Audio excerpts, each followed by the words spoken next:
On today's video, I'm taking a look at a putter that a lot of folks who watch this channel love. This is Evnroll, and this is their newest putter in what they call the V series. I've got the V12, a completely customizable putter here from Evnroll. We're gonna put it through a battery of tests, including sound, roll, short, medium, and long putts here on the channel to see how this V12 putter performs. Now, this putter is going to be at the top of the line for Evnroll, and recently we took a look at a putter that was more on their budget side that performed really well. Will this one perform even better for us? I can't wait to find out. First, let's take a closer look. Here's your closer look at the V12. Now, as I mentioned, completely customizable, so you can change the hosel type. That's also gonna change the toe hang. I've got a long plumber's neck, which means this is a 3-degree toe hang. And if you don't know what that means, if I were to balance this putter at the balance point, you can see it's almost straight. This is gonna be a putter that works really well for those of you like me that take it more straight back and straight through. But if you have a more arcing putting style, they've got other hosel options for you, which are going to change that up to 27 degrees with the inline slant. Now, some other technology built into this putter. First off, we've got to talk about the face. This is the big reason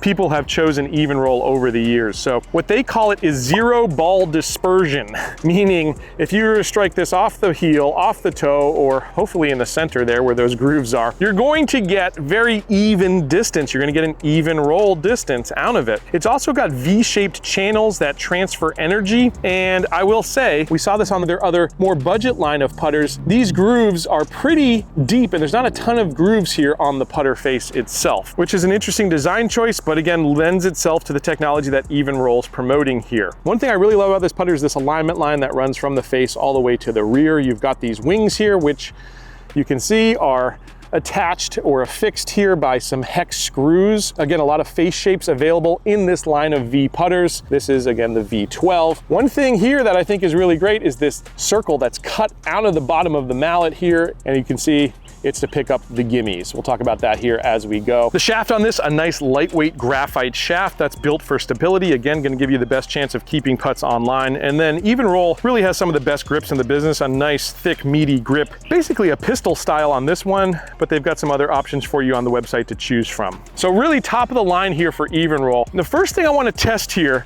before we get into the actual, makes and misses, is roll. Are we going to get an even, consistent roll out of this putter? We're gonna set up a slow motion camera and have a closer look. So as you can see, leaving the putter face, and I tested this in the middle of the putter, I tested it a little bit more heel side and a little bit more toe side, we got pretty consistent top spin being added to that ball. If you look at some cheaper putters, oftentimes they skid off the club face, and that first part of the putt can be very critical to getting the putts online. Evnroll does a fantastic job with it. So I think it performed pretty admirably here in this test. If it was a scale of 1 to 100, I'm gonna put this right around the 95% mark. Very good job from Evnroll, but again, exactly what you'd expect from the technology and the R&D that's put into these. Now it's time to get on course and start hitting some putts. All right, whenever I get a new putter, I like to take just a few kind of medium length putts, 12, 15 feet, something like that, just to get a feel for this one. This is a very good looking putter by eye. You've got a plumber's neck, which is gonna give you a little clearer view of this ball, and the shape of it just really suits my eye, I've gotta say. I really love what we saw and felt with the Carlsbad putter. This one being their premium putter. We'll see if we like it even more. It is about double the price though, so let's see how it feels.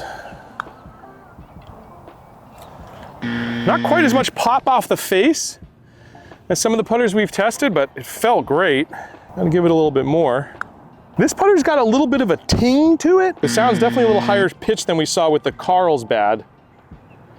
And yeah, I'm gonna have to stroke these putts a little firmer as well. The first real test that we wanna do with this putter is a long putt test. You cannot 3-putt in golf if you want to score below 80, or even if you want to break 90 and get into the 80s. 3 putts will really kill you. You've got to limit them as much as possible. This green's very, very long. In fact, maybe the longest green out here at Carrollwood. You could probably get about an 80-foot putt, but we've got about a 60-footer that we can do, which is going to go uphill, it's going to crest, and then it's going to come down hard. Very, very difficult putt. So we're putting this one right into the fire. Let's see how it performs on our long putt test. All right, now I have not even struck this putt, so this is all by eye and by feel. Speaking of feel, I know I've got to stroke it a little firmer than some of the other putters we've tested here this year, and that's fine. I just want to get right to the top of the hill and hopefully it drips down in there. And to be quite honest, For the first putt with any putter, that is about as good as I can do. We actually nailed the line and pretty much nailed the speed. Now, can we repeat that? May have hit that one a little firmer that time. And it's not gonna quite catch the break. It's not a horrible putt. We probably have 5 feet coming back. That's not as good as that first one. Was it beginner's luck, or can we repeat it? That I think should be pretty good.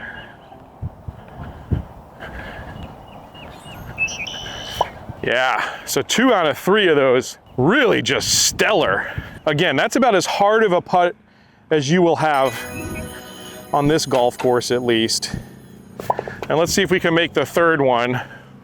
We picked up a little bit of grass clipping, so I'm gonna wipe that one down. Let's see if we can go 3 for 3. That would be really nice. Oh! Hey, 2 out of 3 ain't bad. Again, for that putt, very, very difficult. We really nailed 2 of them, so I'm pretty happy with that. We're gonna go to another green here and repeat the long putt test and see if we can continue to really hit some nice lag putts with this V12 putter. All right, here we are, putt 2. This is gonna be slightly easier, but not easy by any means. Again, this green really slopes hard. Speed really is the key anyways on a lag putt, but we also gonna have to get the line right to get this one tight.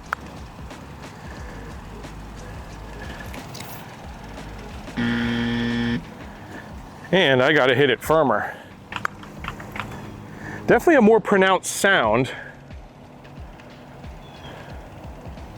And overall a better putt for speed. Still left it on the high side there, so I gotta cut down the brake a bit. That one could be good. We may miss that one on the low side. All in all, fair, I would say here on this putt. This one's gonna be a little bit longer. This is my longest one. It's outside of 6 feet. It's probably a 7-footer, I'd say. Stay up. Oh, man, I just overplayed the brake. Put it on the line I wanted. Oh, I missed that one there too. So speed-wise, for me at least, that is always with a mallet. The one difficulty that I personally have, I do think others have it as well, but really dialing in speed with a mallet can sometimes pose more of a challenge than with a blade putter. That's the trade-off. But where mallets really perform well are generally the medium putts and the short putts. Those are the next putts we're gonna take next. All right, now one little subtle touch that actually I didn't even notice, but one of the folks that works here at Carolwood, one of the bag boys noticed for me when he was taking a look at this putter, is you've got this little circle cut down in the middle of it, and it actually says gimme in there. And that just simply means if someone gives you a putt, stick it in that circle and it pops right up. Love that little feature. It's insignificant, but not really. If you're a golfer and you play enough golf, you realize just how useful something like that is. All right, so if you watch my videos, you know I think this is one of the most important tests we do. These are putts that just have to be made. And I always like to set them up on holes like this where we've got a little bit of an incline, because I want to get some putts that break left, some that break right, some that break uphill, and some that are breaking downhill. And I'm just going to set these up in a circle. I've got some white balls, some yellow balls, mostly because I ran out of white balls, but we'll call the yellow balls our money ball today. But we're going to have all sorts of different breaks to navigate here. Let's see if we can go 7 for 7. The best putters have this year. The Carlsbad did very well from this test, but let's see what we do here with the V12. That's a good start, dead center. This one's breaking now uphill, so maybe slightly, well, it's fairly straight, I'd say. Might be the straightest one we have, and it might be the one we miss. The straightest putt's always the hardest putt to hit. That one was a little right to left, and then we're kind of moving with right to left putts here as we go uphill for a bit. Building a little bit of confidence here. Now we're moving a little bit more downhill. And I just pulled that one. That's where the zero torque putters, I think, perform really well. As you got those loose hands with a zero torque putter and they're not gonna twist and turn. I absolutely pulled that putt. And I missed it. Now we're breaking left to right. This is more of a side hill one to finish it off. And we're 5 out of 7 there on the short putt test. All in all, fair. The 2 putts that I missed them. But of course, I'm not getting the same help I was getting with the Evnroll Zero putter either. Technique-wise, that's on me, but you're not gonna get as much help with this putter as you would with the Zero Torque offerings. Now this is our final test, and for me, lately I really think this is the critical test. This is our medium putt test, or basically our 8-foot range test. And I always like to put this graphic that you see up on screen. You can see tour averages, you can see low handicap and high handicap averages.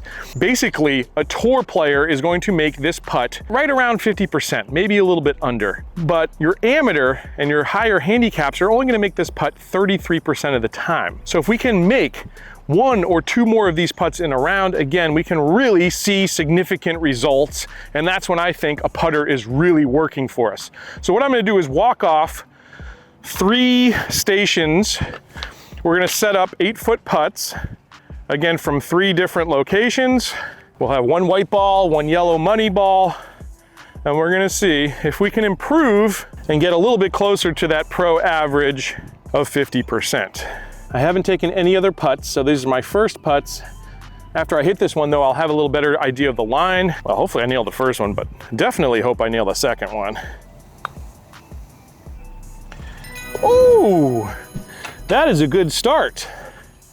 Well, I definitely know the line and speed, so let's see if we can continue to make it.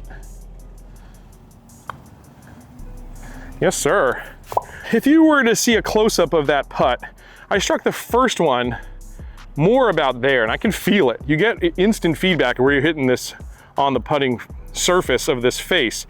The second one I did hit dead middle. Either way, they both got to the hole with similar strokes, and again, that's what you expect out of a premium putter, is that you're not gonna have a massive distance penalty if you don't hit the exact middle of the club face. The goal, of course, is to do that as much as possible, but we're mere mortals, and it's nice to have a little bit of help. This is a fairly straight putt. I'm favoring the center of the hole, basically. And I definitely pulled that one. It does break right to left, we know that. I gotta hit it a little firmer up this hill. Gotta remember to do that with this putter. I gotta get the line right, which I didn't do. All right, so now this one is breaking the hardest of all of them, right to left. Again, I gotta get speed correct. Oh, those always feel good. That's where I feel like I'm really stealing one on the golf course, when I can make this type of putt. Very difficult putt, really. Bam. So once I knew the line, and I got it in my head that I have to actually stroke it, we did very well there, 4 out of 6. So all in all, really solid performance here out of the V12. Let's wrap things up. All right, let's talk about the pros and cons here that I saw with the V12. First thing we should mention is sound. Now, for me, I like a little bit more of a thuddy sound. This one's got a bit of more of a tingy sound. It's completely subjective. But if we stay on the aesthetics line of thinking here, I love the way this sets up, at least to my eye. That big line from front to back makes it very, very clear where you need to align your putts. And if you got a nice line on your ball like I do on my Legato, you just kind of continue that big stripe all the way through and try to keep that putter on line as much as possible. I think you're gonna make a lot of putts that way. From the short putt test, you know, we were 5 out of 7, which is decent. And again, I kind of put a little bit more of my own torque into that, and those strokes were probably me, but of course I would have liked to have made a couple more there from short putts. The medium putts, I think this performed as well as anything that I have tried. 4 out of 6. Twice we actually nailed the first putt without having taken a putt before that. So we were able to quickly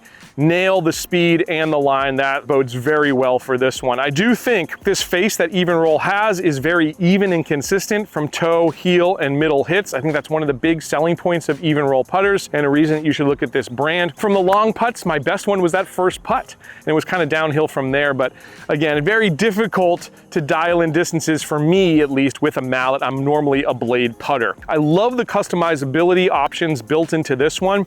Again, you can have this face balanced, you can have this toe balanced, and everything in between. You've got a number of neck options, grip options, lie angle options. You can customize it to your heart's content. And I'll tell you what, the biggest thing with putting is looking down at a putter and feeling confident. And the way this one looks, the build quality, everything is there. Again, love that it's made in the USA. So I think if you're shopping for putters in 2025, you've got to take a look at this one. If you want to save a few dollars though, take a look at this option from Evnroll, which I think performed very, very well at this price point. And if you want to look at their zero torque option, take a look at this. There's really something for everyone in the Evnroll line. Hope you enjoyed it. Hit subscribe. I'll catch you back here next time on another edition of Let's Play Through.